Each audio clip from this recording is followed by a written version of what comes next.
Assalamualaikum warahmatullahi wabarakatuh. Tabe tu salam ke lawas, adat balong tu satelas, lema bau dadi maras. Sesi menjawab pertanyaan. Bismillah, samula buat. Iring ke salam selawat, sari agama salamat.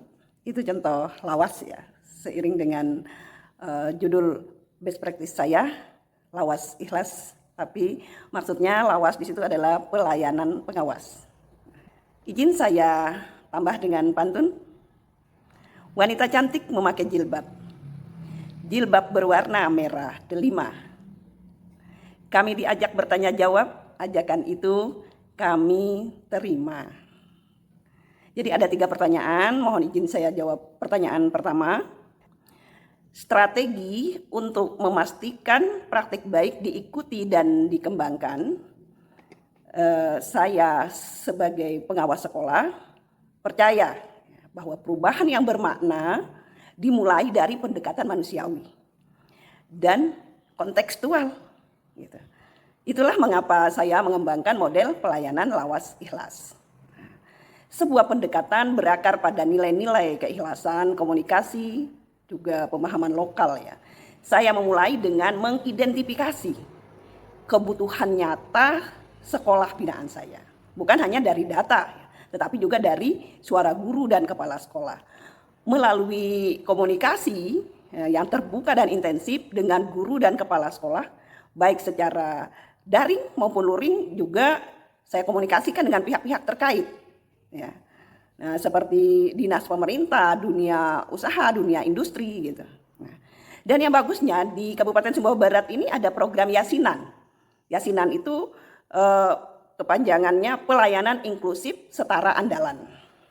Nah, itu kita bisa langsung ya berkomunikasi, menyampaikan permasalahan atau harapan kepada bupati dan jajarannya. Dan itu sangat bermanfaat ya, dan terus kami manfaatkan. Selanjutnya saya tetap melakukan pendampingan yang berkelanjutan. Nah, saya berusaha menciptakan ruang aman bagi sekolah untuk tumbuh berinovasi. Praktik baik itu tidak saya paksakan, tetapi saya fasilitasi ya. Bagaimana supaya ada muncul kemauan dari dalam sesuai dengan karakter dan potensi masing-masing sekolah. Dan alhamdulillah karena menyaksikan manfaatnya secara langsung, itu jadi mereka dengan sendirinya mengikuti. Pertanyaan kedua, cara mensosialisasikan dan menyebarluaskan praktik baik. Saya percaya bahwa praktik baik itu harus hidup. Bukan hanya menjadi dokumen atau laporan. Oleh karena itu saya aktif menyebarluaskan praktik baik itu melalui forum-forum kolaboratif. Baik secara langsung maupun digital. Nah, saya mengajak kepala sekolah, guru ya, dan bahkan semua pihak untuk berbagi pengalaman. Membagi pengalaman mereka dalam seminar, lokakarya, ya, komunitas belajar. Alhamdulillah ada kombel binaan saya yang berhasil meraih prestasi hingga ke tingkat nasional.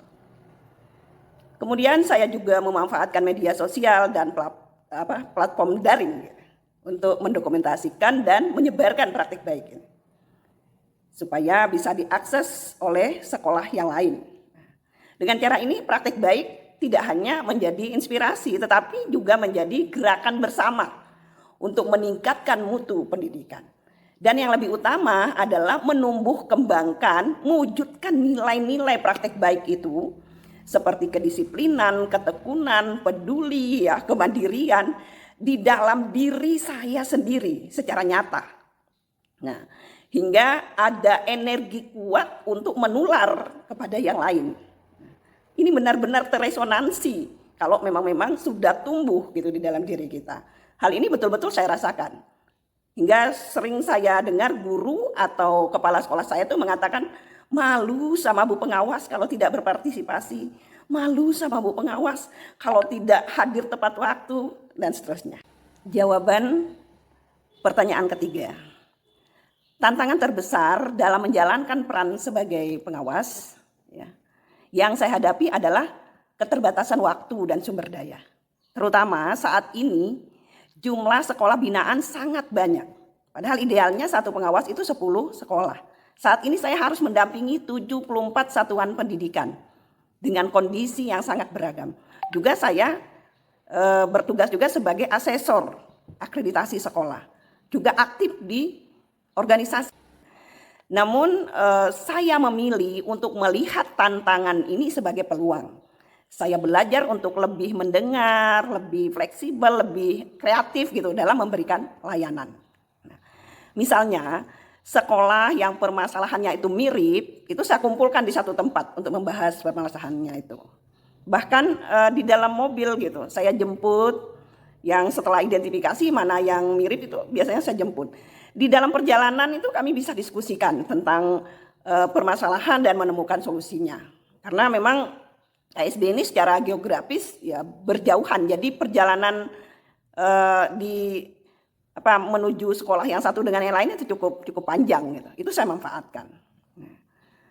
Jadi dengan semangat ikhlas saya berusaha hadir bukan sebagai pengawas yang menilai, ya tetapi sebagai mitra yang mendampingi. Saya percaya bahwa dengan membangun kepercayaan dan kolaborasi ya, setiap tantangan itu bisa menjadi jalan praktik baik yang berkelanjutan, insya Allah. Tusa beru casing HP, pulsa notu beang boy, lemah sinyal jatuh keme. Segala sesuatu sudah kita usahakan maksimal, tetapi yang di luar kemampuan maka kita pasrahkan kepada Allah Subhanahu wa ta'ala. Wassalamualaikum warahmatullahi wabarakatuh.